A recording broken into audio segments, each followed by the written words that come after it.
பூமியினுடைய climatic conditions நிறையா இருக்கு. ஒன்றும் இல்லை.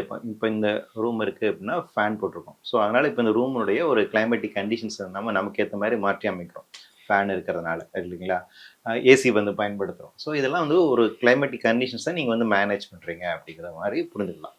இப்போ பூமியினுடைய அமைப்பு முறைகள் வந்து பார்த்தீங்கன்னா ஒவ்வொரு பகுதிகளுமே வேறு விதமான நிறைய ஃபேக்டர்ஸ் இருக்கிறதுனால அந்த பகுதியில் இருக்கக்கூடிய கிளைமேட்டிக் கண்டிஷன்ஸ் வந்து மாறுபடுது.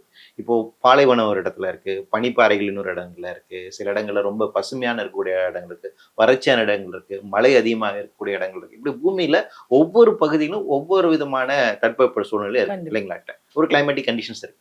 இப்போ இந்த கிளைமேட்டிக் கண்டிஷன்ஸ் வந்துட்டு எப்படி ஒவ்வொரு பகுதிக்கு மாறுபடுது அப்படின்னா, அங்க இருக்கக்கூடிய இயற்கையாக இருக்கக்கூடிய அமைப்பு முறை. ஸோ அந்த கிளைமேட் சிஸ்டம்னு ஒன்று சொல்லுவாங்க. ஸோ இந்த பூமியினுடைய கிளைமேட் சிஸ்டம் ஒவ்வொரு ரீஜன்லையும் ஒவ்வொரு விதமாக செயல்படுது. அப்போ அந்த சிஸ்டத்துக்கு ஒவ்வொன்றும் நம்ம அண்டர்ஸ்டாண்ட் பண்ணிருக்கோம் அப்படிங்கிறதுக்காக அதுக்கு நிறைய பேர் கொடுத்துருக்கோம். அவ்வளவுதான். இந்த எல்லினோ அப்படிங்கிறது வேற ஒண்ணுமே இல்லை, கடலினுடைய ஒரு சுழற்சி அமைப்பு முறை. ஓஷன் கரண்ட் தான், வேற ஒண்ணுமே இல்லை. ஸோ அது குறிப்பாக இந்த பசிபிக் ரீஜனில் இருக்கக்கூடிய கடலுடைய சுழற்சி அமைப்பு எந்த மாதிரி செயல்படுதோ அதை பொறுத்து மாறுதல் வந்து நமக்கு சவுத் ஈஸ்ட் ஏஷியாவில், இந்த பக்கம் லாட்டின் அமெரிக்கன் கண்ட்ரிஸும் அமெரிக்காவிலும் மாற்றங்கள் நிகழும். அப்படிதான் அடிப்படையான விஷயம். இது இயற்கையாக இருக்கக்கூடிய விஷயம் தான். ஸோ இப்போ இந்த பசிபிக் ரீஜனில் இருக்கக்கூடிய அந்த கடலினுடைய சுழற்சி அமைப்புக்கு என்ன பேர் வச்சிருக்காங்கன்னா, எல்லினோ சதர்ன் ஆஸ்திலேஷன் பேர் வச்சிருக்காங்க. அங்கே இருக்கக்கூடிய அந்த அந்த பகுதியில் சென்ற மாலுமிகள், ஐரோப்பிய மாலுமிகள் அவங்க வச்ச பேர் அது வந்துட்டு லானினான்னு சொல்லுவாங்க. அதாவது என்னன்னா, உங்களுக்கு எந்த சுழற்சி அமைப்பு முறை வந்து ஒரு குளிர்ந்த காற்றை கொண்டு வந்துச்சுன்னா அது லானினா அமைப்பு முறை. வெப்ப காற்றை வந்து கொண்டு வருது அப்படின்னா அது வந்து எல்லினோ சொல்றாங்க.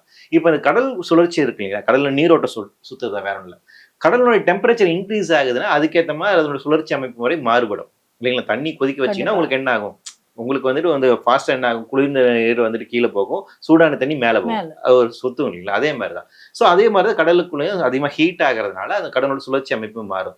அந்த கடலுடைய சுழற்சி அமைப்பு மாறுகின்ற போது அதிலிருந்து வரக்கூடிய எவாபரேஷன் வந்து அட்மாஸ்பியரிக்ல இருக்கக்கூடிய காற்றினுடைய சுழற்சி அமைப்புல மாற்றங்களை கொண்டு வரும். அப்போ வந்து அது வந்து இப்படி சுத்தும். அந்த அந்த அந்த காத்து எந்த பக்கமா வருதுங்கிறத பொறுத்து தான் இந்த அமைப்பு முறையை வந்து அவங்க டிஸ்கிரைப் பண்றாங்க.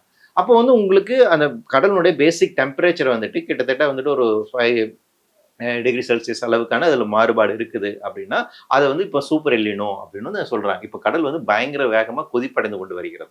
ஸோ அதன் காரணமாக வந்து இப்போ அது வந்து சூப்பர் எல்லினோவா மாறலாம் சொல்றாங்க. அப்போ இந்த கடலோட சுழற்சி அமைப்பை அங்க இருக்கக்கூடிய காற்றோட்டம் அதனோட ஏற்படக்கூடிய பாதிப்புகள் அப்படின்னு பார்த்தீங்கன்னா சவுத் ஈஸ்ட் ஏஷியாவுக்கு தான் வரும். ஏன்னா அந்த ரீஜன்ல இருந்தா இந்த காத்து அதிகமாக வரும். அந்த காத்து வந்து சுழற்சி அமைப்பு. அப்போ இதன் காரணமாக இங்க நமக்கு வந்து மான்சூன் வந்து ரொம்ப வறட்சியா இருக்கும். ஏன்னா வெப்ப காற்று அதிகமாக வர்றதுனால நமக்கு ஹீட் வேவ்ஸ் நிறையா இருக்கும், ஹீட் டேஸ் அதிகமாக இருக்கும், அதனால வறட்சி வந்துட்டு உங்களுக்கு அதிகமாக இருக்கும், தண்ணீர் தட்டுப்பாடு ஏற்படும் அப்படி சொல்றாங்க.